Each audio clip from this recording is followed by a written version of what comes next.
সুজলা সুফলা উর্বর মাতৃভূমিতে আমাদের ভারতবর্ষ হয়েছে সবুজ শস্য শ্যামলা। প্রকৃতির লীলাতে সবুজের সমারোহে আমাদের ভারত সবুজ বড়িতে পৃথিবীকে মুখ দেখাচ্ছে। ভারতবর্ষ একটি কৃষি প্রধান দেশ, যেখানে প্রায় ৫৫% মানুষ কৃষিজীবী। দেশের মোট জনসংখ্যার ৩/৪ পরিবার গ্রামীণ আয়ের উপর নির্ভরশীল। এই কৃষিজীবী সম্প্রদায় সবার মুখে অন্ন তুলে দিয়ে নিজেরাই অভুক্ত থেকে যায়, কিন্তু দেশের মানুষ এই সব দরিদ্র কৃষি ও কৃষকদের উন্নতির কথা কেউ ভাবে না। এই ভারতের এক প্রত্যন্ত গ্রাম স্বরূপনগরের এক দরিদ্র কৃষক বরুণ ও তার অসুস্থ স্ত্রী, 2 মেয়ে তিথি ও অনুজা এবং 1 ছেলে আদিকে নিয়ে বহু কষ্টে দিন অতিবাহিত করে। তাদের সংসারে নুন আনতে পান্তা পুরোর অবস্থা। শুরু হচ্ছে আজকের নাটক চেতনার উন্মেষ।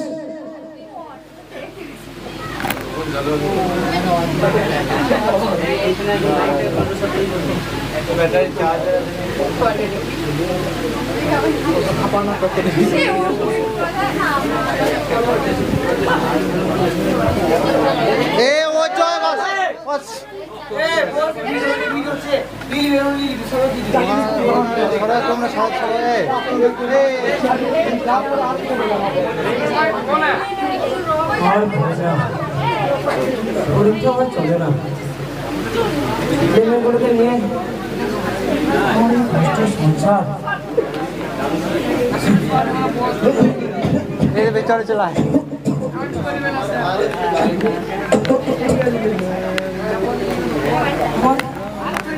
আমার একটা রোজগারের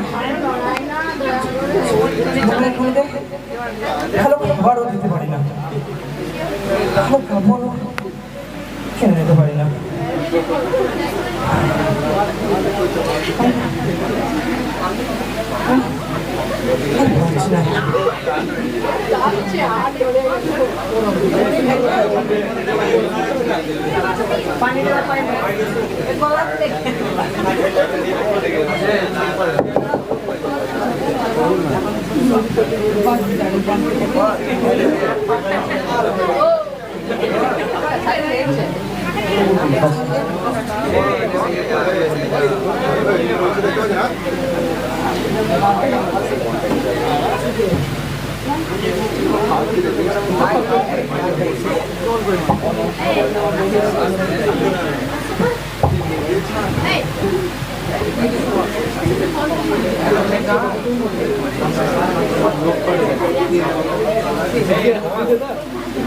বাবা বাবা, এত কি ভাবছো?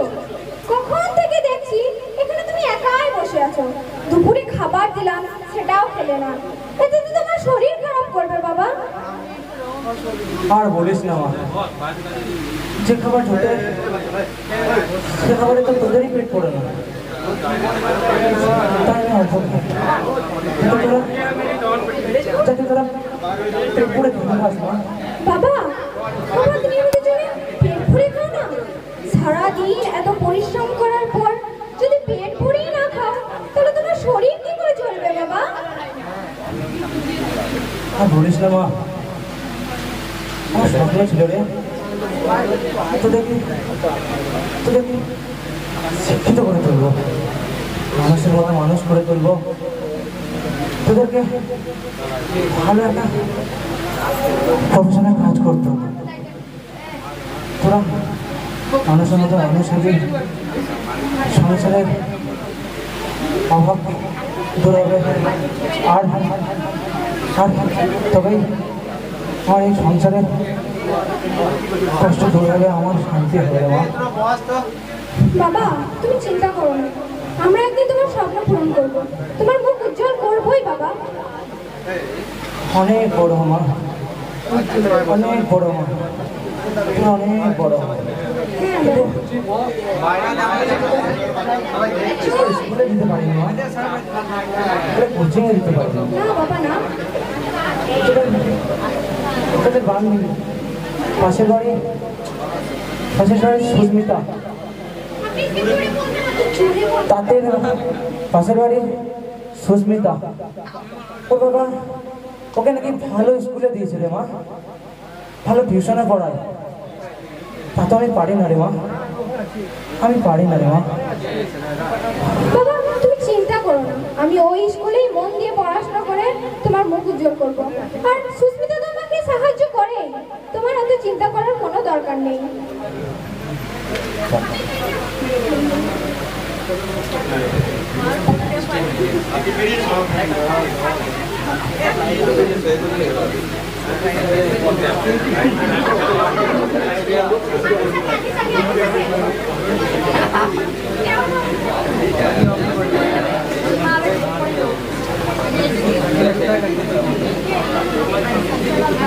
তিথি তিথি তুই স্কুলে যাবি না?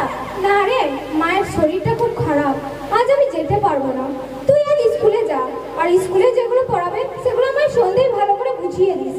ঠিক আছে, আমি চললাম রে। ঠিক আছে ঠিক আছে।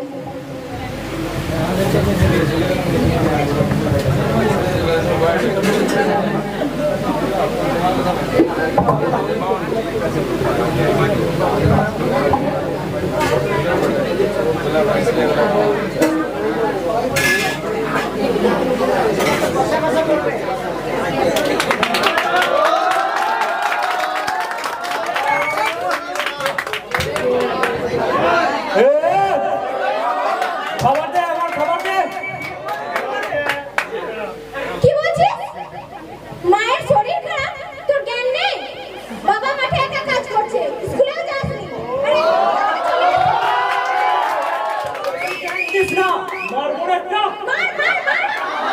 মায়ের খালি সোনা ছিল, আমার বিয়েতে দিতে বলে রেখেছিল। তুই কি করলি? দিলি বিক্রি করে। আবার কি কিনলি? ৬,০০০ টাকা দামের আইফোন কিনলি। তোর লজ্জা নেই? মানুষ না অন্য কিছু। তুই আমাকে মারলি না? তুই আমার গায়ে হাত দিলি? দে দে, আমার খবর দে। দাদা তুই দিদির গায়ে হাত তুললি? লজ্জা লাগে না? ছি দাদা ছি, তোকে আমার দাদা বলতে লজ্জা করছে। ছি।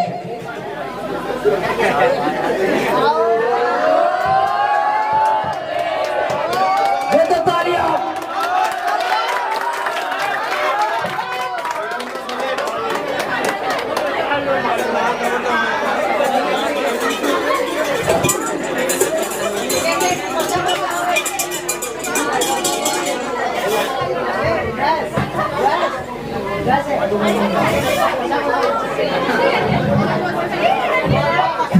কই রে মা, তোদের মাকে খাবার দিলি?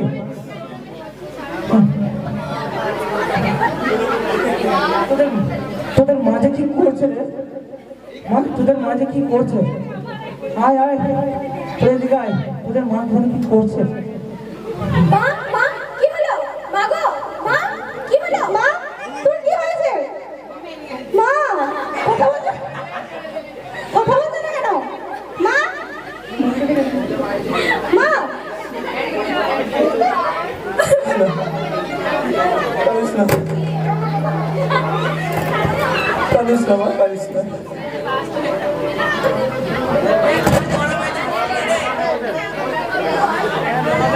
লাইটা হয়।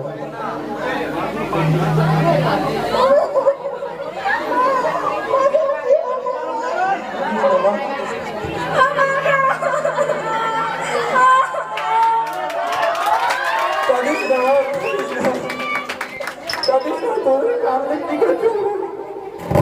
তোরা কাঁদিস না, তোরা কাঁদিস না, সব ঠিক হয়ে যাবে দেখবি। সব ঠিক হয়ে যাবে।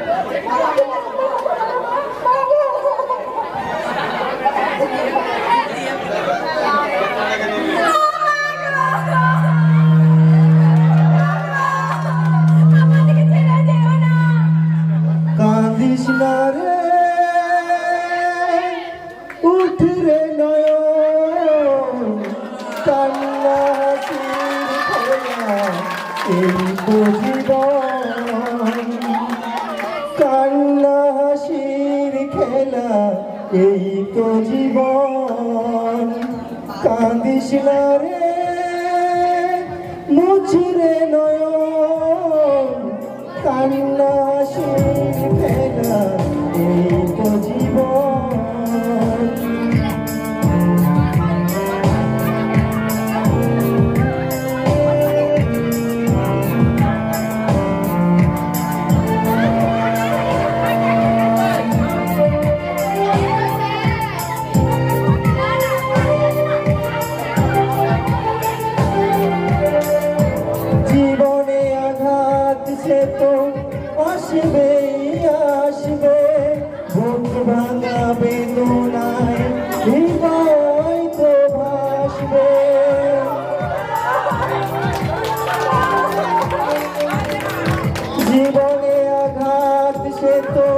আসবে আসবে বুক ভাঙা বেদনায় হৃদয় তো হাসবে আবার সুখের ছোঁয়া দিয়ে যাবে মন কান্দিস না রে মুছে নয়ন কান্না হাসির খেলা এই তো জীবন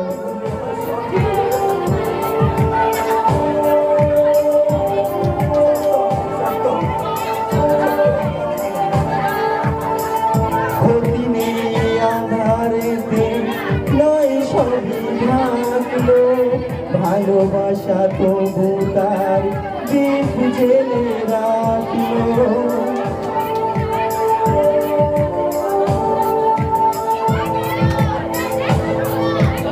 ক্ষতি নেই আধারেতে নয় সবই ঢাকলো ভালোবাসা তবু তার দীপ জেলে রাখলো আবার হবে যে আলো সাগে ভুবন কাঁদিস না রে মুছলে নয়ন কান্না হাসির খেলা এই তো কিছুদিন পর মা মারা গেছে বাড়ির সমস্ত আসবাবপত্র বিক্রি হয়ে গেছে তাদের মায়ের ক্রিয়াকর্ম করতে এই অভাবী সংসারে ডুবে না খাবার জোটে না এরই মধ্যে তাদের বাবার অসুখ করেছে এদিকে তিথি বিদ্যালয়ে দ্বিতীয় হয়ে মাধ্যমিক পরীক্ষায় উত্তীর্ণ হয়েছে অনুজা অষ্টম শ্রেণীতে এখন পড়ছে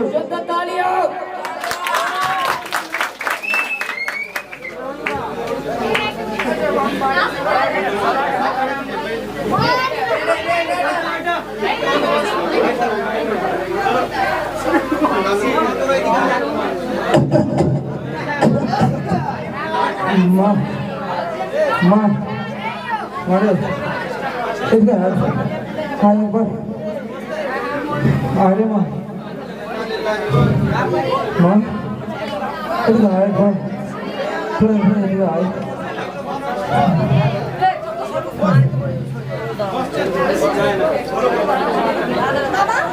বাবা কি হয়েছে তোমার? মারে আমি যে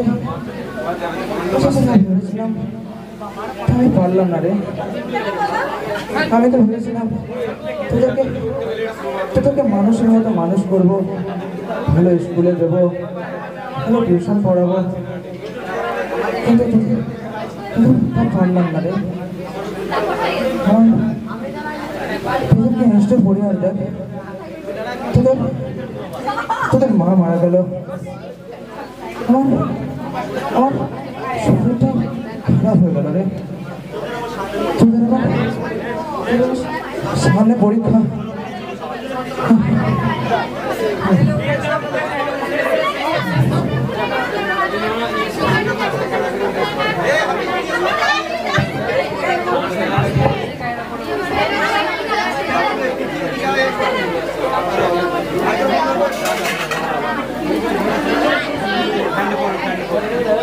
তিথি এদিকে আয় বল কয়েকদিনের পড়াগুলো আমার কাছে বুঝে নে আর নোটগুলো বইগুলো নিয়ে যা ভালো করে পড় এবছর ডাক্তারি পরীক্ষায় আমাদের পাস করতেই হবে ঠিক আছে কিন্তু তোকে আমি কি করে যে ধন্যবাদ দেব আর তোর ঋণ যে আমি কিভাবে শোধ করবো আমার জানা নেই রে। তুই যা করেছিস সে আমার কাছে ভাষা নেই তোকে কিভাবে ধন্যবাদ দেব থাক থাক আর নয় আমরা দুজন সেই বাল্যকালের বন্ধু তাছাড়া তোর মা বিনা চিকিৎসায় মারা গেল তোর বাবাও অসুস্থ তোরা টাকার অভাবে চিকিৎসা করাতে পারিস না এটুকু কম আমি তোদের জন্য করতেই পারি আর হ্যাঁ অনুদার কি খবর রে ওর পড়াশোনা কেমন চলছে ওর তো পড়াশোনা চলছে দেখুন কি করে ওর তো কৃষি নিয়ে গবেষণা করার ইচ্ছা ছিল হ্যাঁ নিয়মিত পড়াশোনা তো করছে আর আশা করছি হবে ঠিক আছে আমি আসছি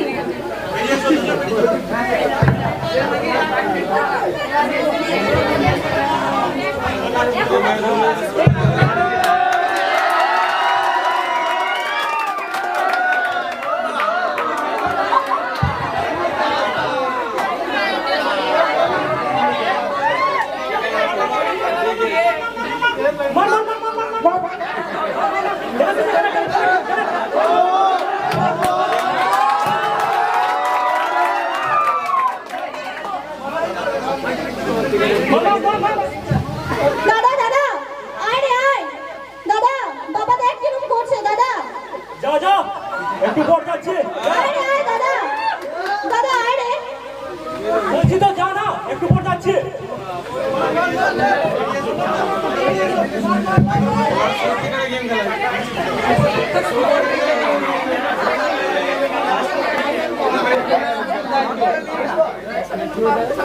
ম্যাডাম না ম্যাডাম ভালো আছেন হ্যাঁ ভালো আছি তুই কেমন আছিস আমি ভালো আছি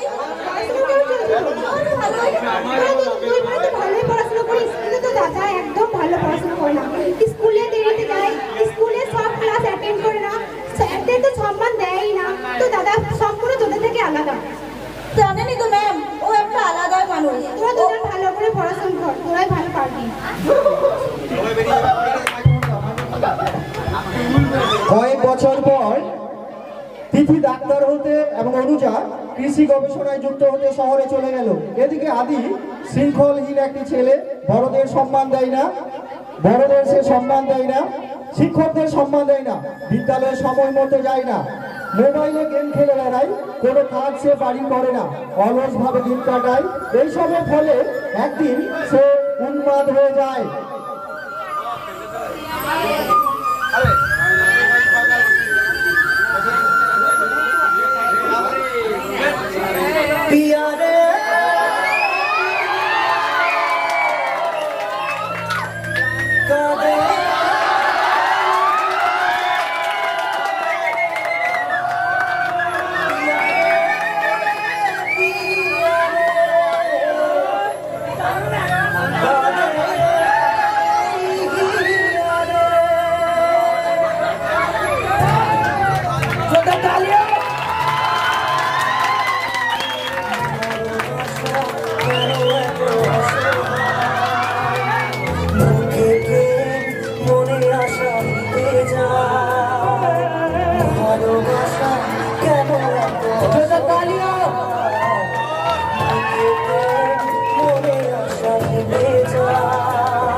দেখ ওটা দেখ ওটা দাদা না হ্যাঁ ওটা দাদাই তো দাদার একই অবস্থা চল চল দাদাকে নিয়ে যাই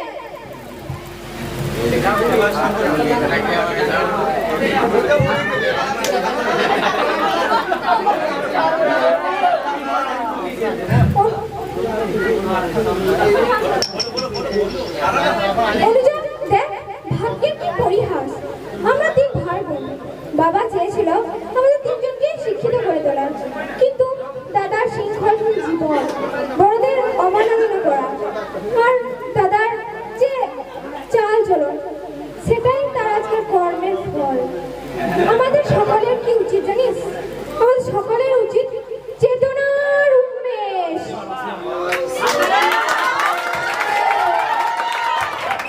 সকলকে বলবো এই যে নাটকটি দেখলে চেতনার উন্মেষ, যারা অভিনয় করলো কোনো পরিশ্রম তারা করেনি, যদিও আমরা এখানে সময় পাইনি, মানে এখানে আমাদের প্র্যাকটিস করানো যেহেতু টিউশন ছিল এর ফাঁকে আমরা কিন্তু কিছু করাতে পারিনি, বিনা প্র্যাকটিসে তারা এই নাটকটি করে দেখিয়েছে সুন্দরভাবে। এবং এই নাটকটি আমার লেখা, আমি লিখেছি, নাটকটির মধ্যে যদি কোনো ভুল থেকে থাকে আমি ক্ষমা প্রার্থী, ক্ষমা চেয়ে নিচ্ছি। এবং যারা অভিনয় করলো তাদেরকে আরেকবার ধন্যবাদ। অসংখ্য ধন্যবাদ।